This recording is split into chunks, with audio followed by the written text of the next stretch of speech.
সুপ্রিয় শিক্ষার্থীবৃন্দ, আমি মোহাম্মদ জুবায়ের আহমদ। আজকে আমি যে টপিকটি নিয়ে কথা বলব তা হচ্ছে সতীর্থ শিক্ষণ বা অংশগ্রহণমূলক শিক্ষা, অর্থাৎ সহযোগীদের বা সহপাঠীদের সাথে গ্রুপ স্টাডি, গ্রুপ ওয়ার্ক অথবা পেয়ার ওয়ার্ক, দলীয় কাজ, জোড়ায় কাজ ইত্যাদি।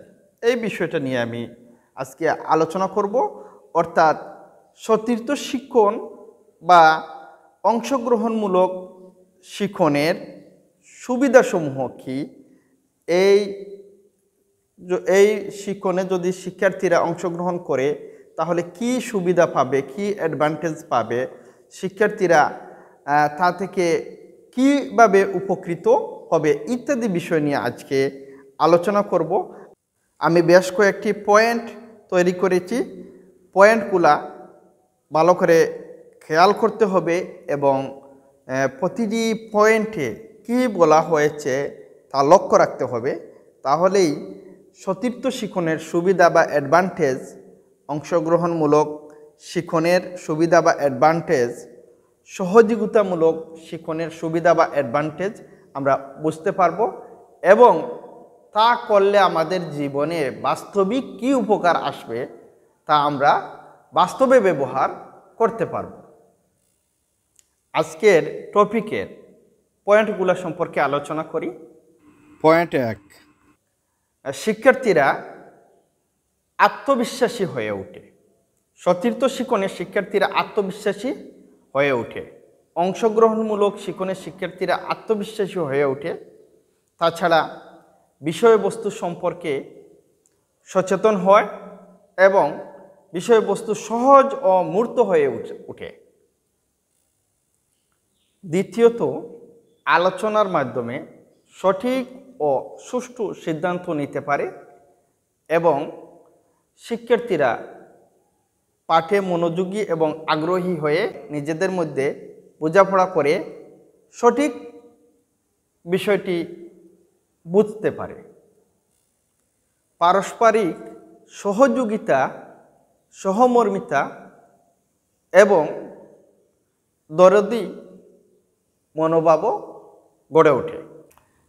3, শিক্ষার্থীরা একে অপরকে সহজে প্রশ্ন করতে পারে। প্রশ্ন করতে কোনো ভয়ভীতি কাজ করে না। পারস্পরিক একটি সমঝোতা থাকে। এতে করে শিক্ষার্থীরা একে অপরের কাছ থেকে খুব সহজে বুঝে নিতে পারে এবং নিজেরা সমস্যার সমাধান করতে পারে। 4, শিক্ষার্থীরা আনন্দের সহিত পাঠ কার্যক্রম করতে পারে এবং একে অপরের ভাষা খুব সহজে বুঝতে পারে। এতে করে পাঠ্য বিষয়ের যে জটিলতা আছে তা খুব সহজে কেটে যায়। শিক্ষার্থীরা তাদের মনোযোগ বৃদ্ধি পায়, প্রেরণা সৃষ্টি হয় এবং তাদের মনের মধ্যে একটি প্রেরণা জন্মায়। 5, সতীর্থ শিক্ষণে শিক্ষার্থীরা সক্রিয় অংশগ্রহণের ফলে সহজে পড়া আয়ত্ত করতে পারে, জ্ঞানের দ্বার উন্মুক্ত হয় এবং সহজে স্মৃতিতে বা স্মরণে পড়া আসে, সহযোগিতা পায়, সহমর্মিতা পায়, সহজে প্রশ্ন করতে পারে, সহজে ভাষা বুঝতে পারে।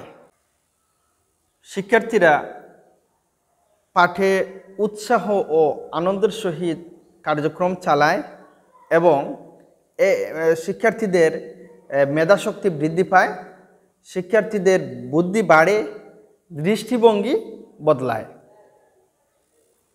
শিক্ষার্থীদের কাছে জটিল বিষয়ও সহজ হয়ে যায় এই সতীর্থ শিক্ষণ, অংশগ্রহণমূলক শিক্ষণের মাধ্যমে। তো সুপ্রিয় শিক্ষার্থীবৃন্দ, আমার পরামর্শ হচ্ছে তোমরা শ্রেণীকক্ষে একে অপরের সাথে সহযোগিতামূলক আচরণ করবে, সতীর্থ শিক্ষণে অংশগ্রহণ করবে। তাহলে জটিল বিষয়, অনেক কঠিন বিষয় তোমরা খুব সহজে আয়ত্ত করে নিতে পারবে। দেখা যায় যে অনেক সময় অনেক বিষয় শিক্ষককে শেয়ার করা যায় না, শিক্ষকের সাথে প্রশ্ন করা যায় না, অনেকের মনের মধ্যে ভয়ভীতি কাজ করে যে শিক্ষক যদি এই বিষয়টি ভালোভাবে না নেন। কিন্তু এই বিষয়গুলা সহপাঠীদের সাথে শেয়ার করা যায়, সহপাঠীর কাছ থেকে এই বিষয়গুলা জেনে নেওয়া যায়। সহযোগিতামূলক কাজে অংশগ্রহণ করলে কঠিন বিষয়ও, জটিল বিষয়ও খুব সহজ হয়ে যায়। তাই সবার প্রতি আমার বিশেষ পরামর্শ হচ্ছে, সকল শিক্ষার্থীদের প্রতি আমার পরামর্শ হচ্ছে যে সতীর্থ শিক্ষণ একটি সুবিধাজনক বিষয়, একটি সুবিধাজনক ব্যবস্থা এবং একটি ভালো পদ্ধতি। এই সিস্টেমে যদি কোনো শিক্ষার্থী বা কোনো ক্লাসের শিক্ষার্থীরা প্রতিনিয়ত তাদের কার্যক্রম, তাদের পাঠ্য কার্যক্রম, তাদের ক্লাসের বিভিন্ন বিষয় নিয়ে অংশগ্রহণ করে, অযথা ক্লাসে বসে গল্পগুজব না করে সতীর্থ শিক্ষণে অংশ নিয়ে নিজেরা গ্রুপ তৈরি করে অংশগ্রহণমূলক শিক্ষায় অংশ নিয়ে এবং বিভিন্ন জটিল এবং বিমূর্ত বিষয়গুলোকে মূর্ত করে তুলতে পারবে। আজকে এই পর্যন্ত, সবাই ভালো থাকো, সুস্থ থাকো, এই কামনা।